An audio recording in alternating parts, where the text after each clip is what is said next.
and welcome to CNN Business Traveler. I'm Richard Kress. This month in freezing New York, where the temperature is barely 2 degrees Celsius.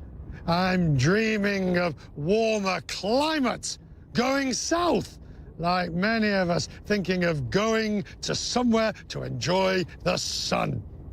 Latin America, South America, Mexico, all new markets seeing extraordinary growth.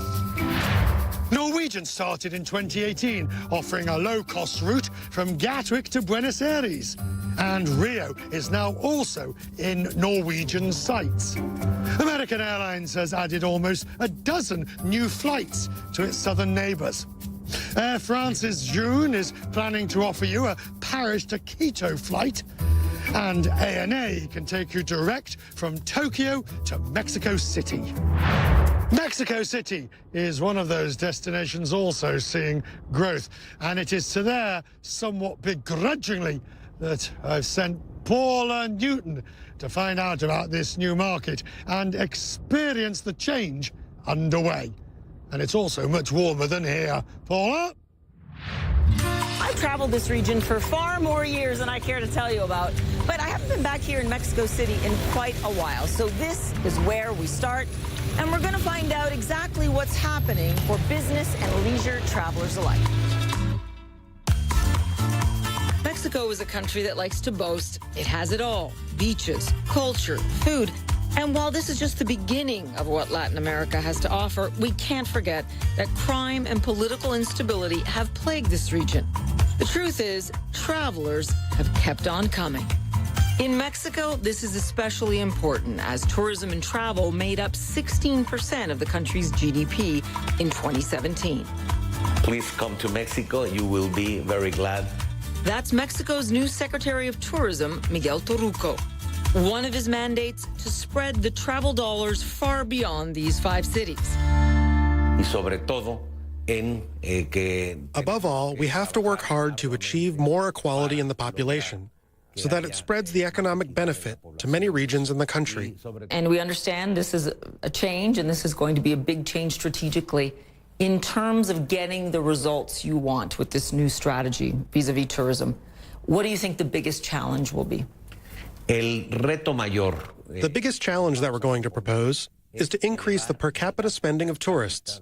We're going to focus on tourism to be more attractive and comply with the expectations of the tourist. And if it works, we can expect to see more and more people coming to Mexico, and that means many of them will be traveling through here, Benito Juarez International Airport. Mexico City's airport has been a hot-button issue. The International Air Transport Association reports it's currently serving about 47 million passengers, almost 50% more than its capacity of 32 million. So while the government tries to find a solution, many domestic travelers actually start their journeys here. It looks like an airport and probably even feels like an airport. It's actually one of the city's main bus stations, and it's where airlines are seeing potential.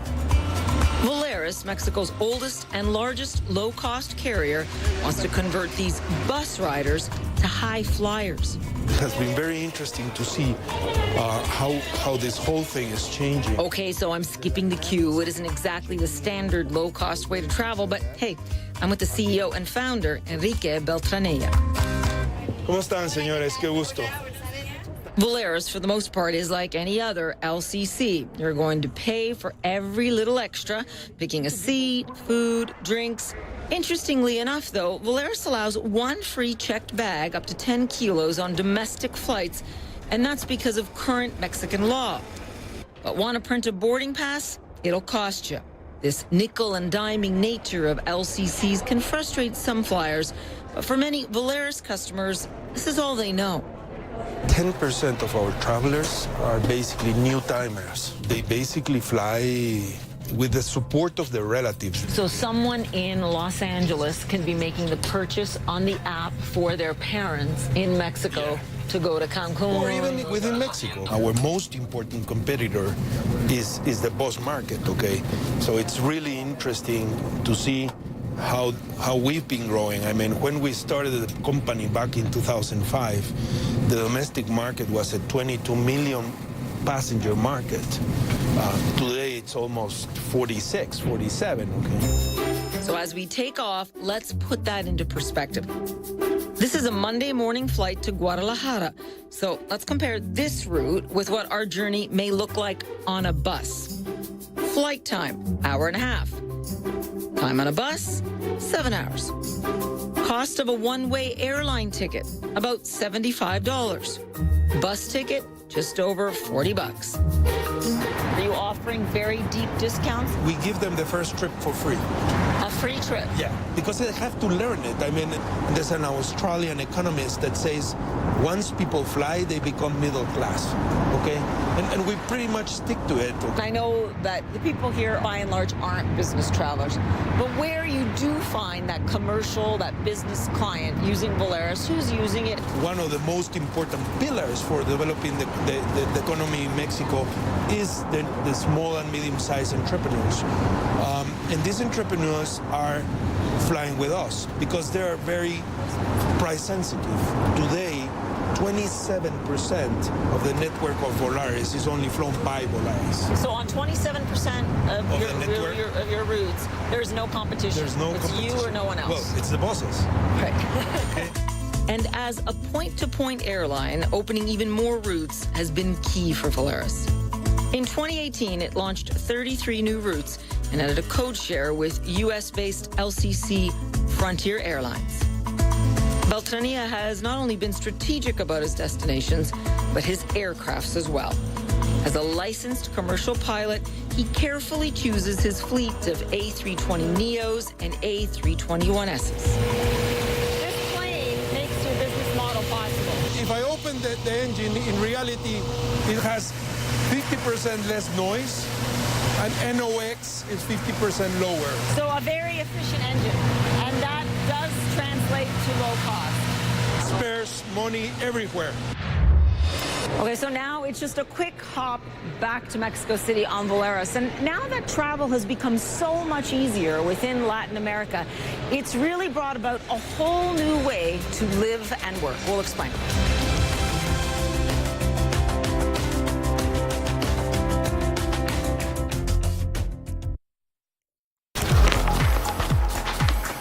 The winter season is back, and this year the challenges are steeper than ever before for skiing's greatest stars. Life on the slopes is always unpredictable, and when it comes to ski racing, it's a relentless pursuit for speed and time. The mountains are calling, so let the racing begin. Alpine Edge, this weekend in World Sport, in association with Longines. Business never sleeps. As the sun sets in Seoul and Shanghai, deals are signed in Dubai, and Europe is already in play. New York prepares to make its first move. I'm Julia Chatterley, journalist, global market analyst, and host of CNN's newest business show, First Move. Join me in the financial capital of the world for market-moving perspective on the news influencing global politics, culture, and finance. I'll speak to newsmakers, risk takers, and the ultimate game changers. Bold moves, big deals, winning trades. It's all right here. Make CNN your first move. First Move with Julia Chatterley. Today on CNN.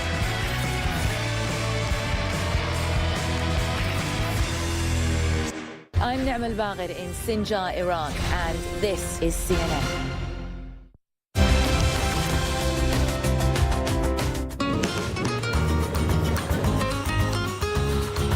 Okay, so we've touched back down in Mexico City, and now it's time to get from point A to B.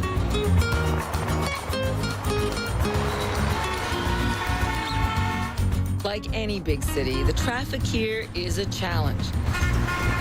But we lucky business travelers have more options than ever to get around. Worries of taxi scams here have made ride-share apps a welcome addition, and now one of the world's biggest just entered the market.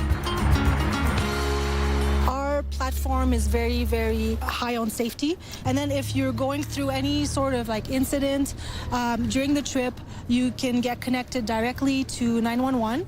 Didi, a Chinese rideshare app, just launched here last year.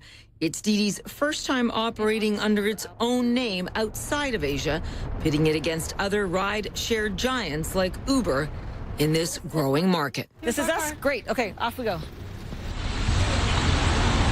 Why Mexico? Why Latin America? Why branch out and grow here?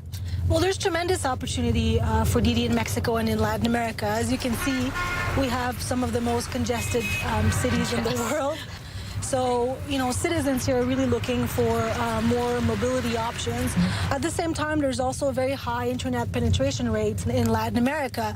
Also, in the past few years, we've really seen an increase in business travel in this area. Oh, yeah. Right, and as we know, ride-hailing apps are really a lifesaver for business travelers. Connectivity is obviously transforming the way we all travel, and now more than ever, the way we work. I think we've all had the desktop wallpaper, you know, the one that looks like this, sunny beach scene inspiring us to daydream about far-off locations. When I think of remote work, I think of scenes like this, people with their laptops in cafes with free Wi-Fi. But one company decided to take it a step further. All right, Allie, so this is your workspace here in Mexico City. So it's been changing every month. Yeah, this is our workspace for the month. Allie Crane works for a marketing firm in Chicago, and almost 4 months ago, she decided to swap that for this. She signed up for Remote Year, a business started by Greg Kaplan, who seems to have had unbridled enthusiasm from the start. Let's all find remote jobs and go travel together for a while. And Sam Pesson, who we'll call the more realistic one. The first thing I said is you're crazy. Yeah. Which is not something uncommon. Here's the concept. Remote Year will help you work from a different city every month with programs that are either 4 months or a year. For a monthly fee of about $2,000 plus an initial payment of $3,000 to $5,000, you get housing, transit between cities, coordination of visas and activities, and a co-working space like this one. They'll even help you convince your boss. You ask the best people, what do they want? They want to work when they want, where they want, and how they want. 74% of millennials surveyed said they would take a meaningful pay cut in exchange for more flexibility in their workforce. So I ask you, what does Latin America bring to this equation in terms of how you guys started and the fact that you guys are kind of living the dream, right? You guys are also here. What we look for when we look for remote year cities and places that people who are working remotely will be successful are some of the really simple things like safety, affordability, visa, and then obviously we also look for a bit more of kind of a connected business community, sort of a thriving culture. And so far, it seems Greg and Sam were right. 25,000 people applied for the first Remote Year program in 2015.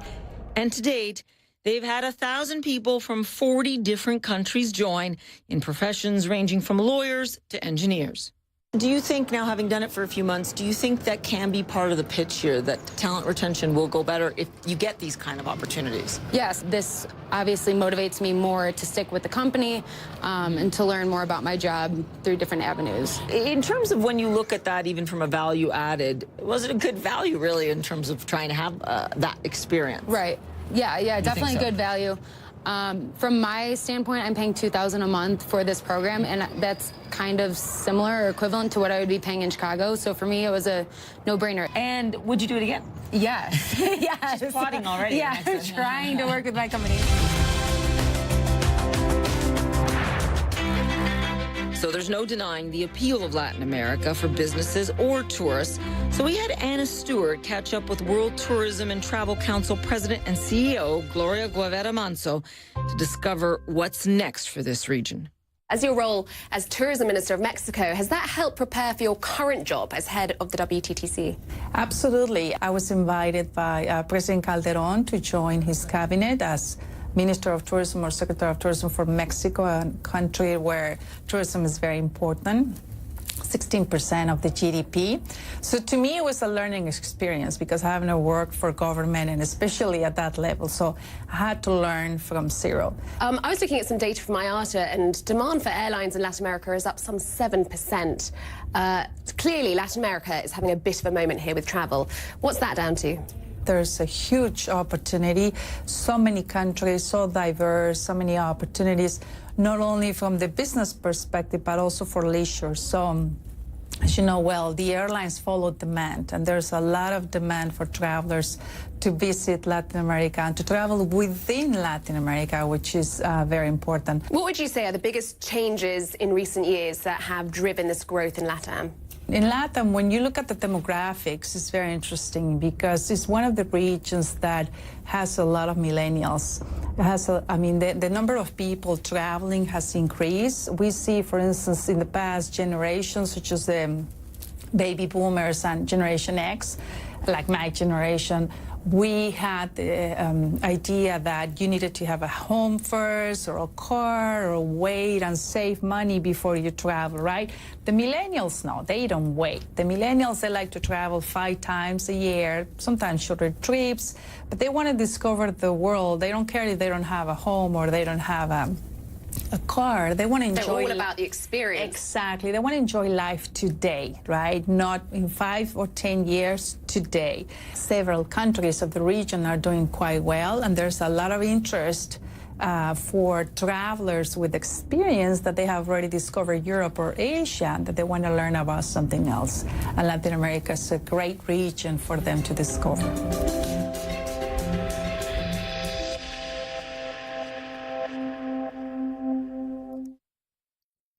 CNN, the world's news leader.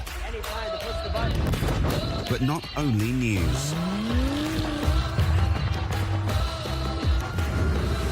Introducing CNN Vision.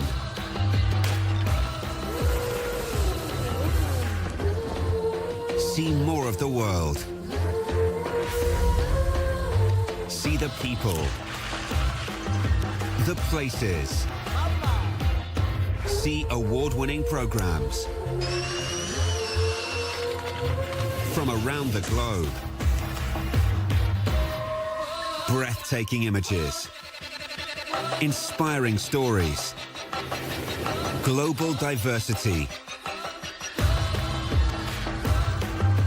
Look beyond the news.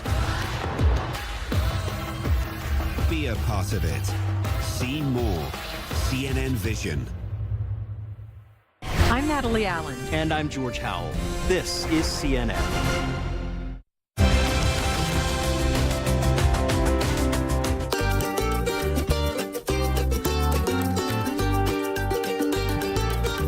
All right, we've been in Mexico City for a few days now, and I think it's finally time to give in to the delicious smells I've been walking past on the streets here.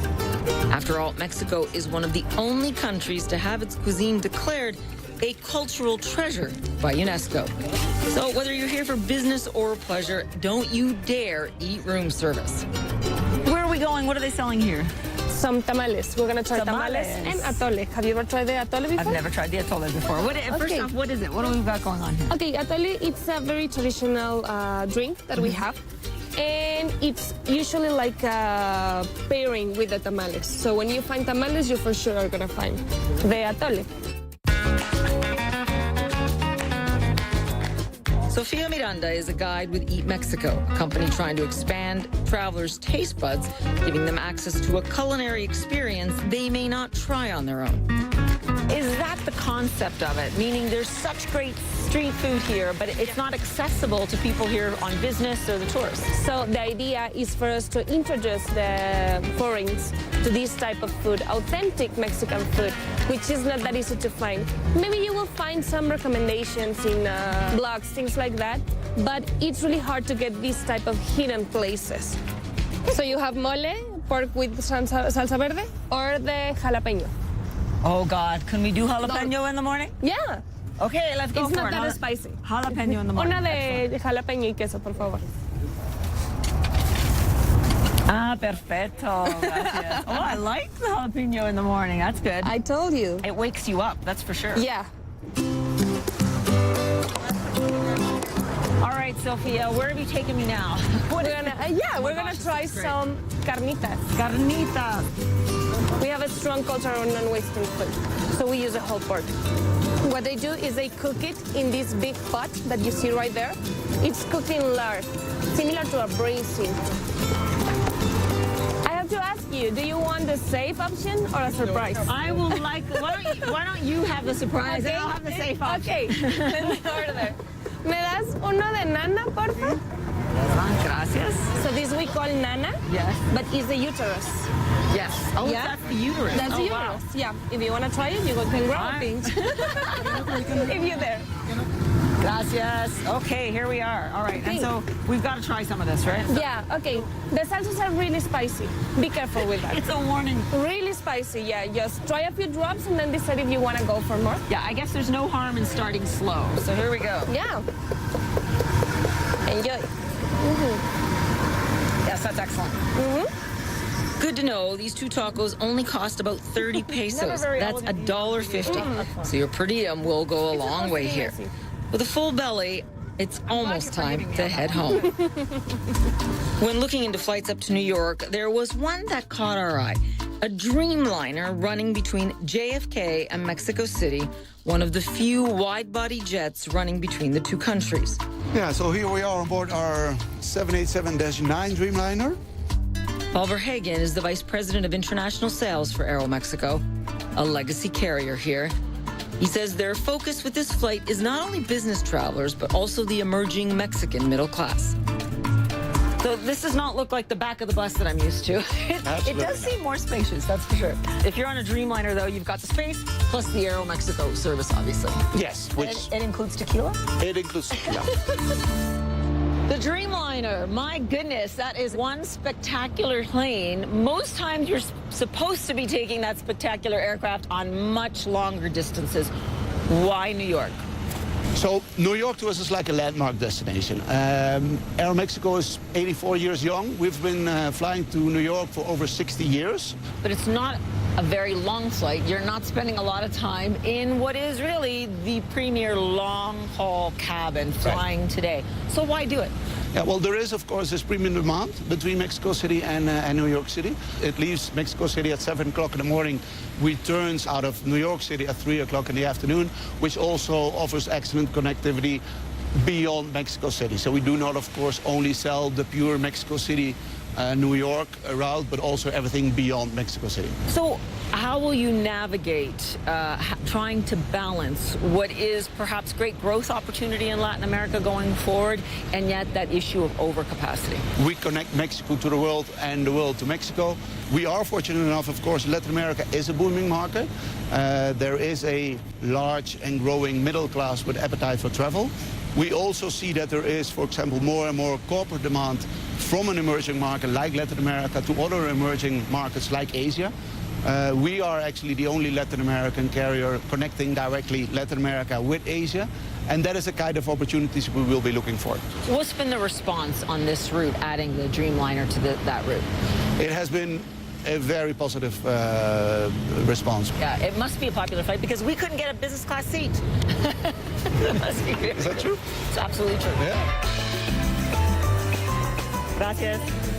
Now it's time to see how 5 hours feels when you've just got a little bit more space. So this is where the Dreamliner really comes into its own. I mean, this is an airplane you're used to taking for long-haul flights, and yet this flight, less than 5 hours, and you can be comfortable and recline in a flatbed. But as you can see, it's packed up here, so back to economy I go. And you know, more and more business travelers are making do in economy class cabins, which is why a flight like this on Aeromexico is so important. You do have a lot more legroom than you may find on other flights, as you want to be able to open up your laptop. I have been on airplanes where you definitely cannot do this. Good to have. There's really no comparing flying on something like an A320 and the Dreamliner, whether it's a 5-hour flight or a 10-hour one. So while it's not long now that I'll be back in the cold, at least I know there are ever-growing options to help me escape that winter. Now, I wonder how Richard has been holding up. Paula Newton shedding crocodile tears at my distress in the cold. She will be back, enjoying likewise before long.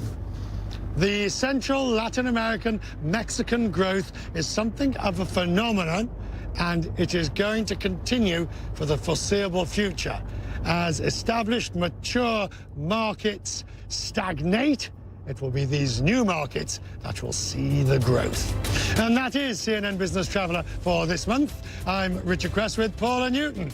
Wherever your travels may take you, I hope they're profitable. I'll see you next month.